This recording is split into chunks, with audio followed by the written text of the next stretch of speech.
આણંદમાં મહેન્દ્ર શાહ ચોકડી પાસે પેટ્રોલ પંપ નજીક એક તોતિંગ વૃક્ષ ધરાશાયી થતાં એક યુવકનું મોત થયું છે.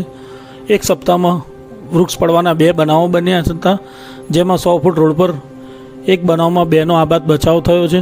જ્યારે આણંદ શહેરમાં આજે 4 વાગ્યાની આસપાસ મહેન્દ્ર શાહ ચોકડી પાસે આવેલ પેટ્રોલ પંપની સામે રોડની વચ્ચોવચ્ચ એક નમેલો લીમડો ધરાશાયી થતાં વૃક્ષ નીચે સૂઈ રહેલા એક અજાણ્યા યુવકનું મોત નીપજ્યું છે. આણંદ ફાયર બ્રિગેડને જાણ કરાતા આણંદ ફાયર બ્રિગેડની ટીમ તાત્કાલિક ઘટના સ્થળે પહોંચીને વૃક્ષ કટિંગ કરીને યુવકનો મૃતદેહ બહાર કાઢવામાં આવ્યો હતો.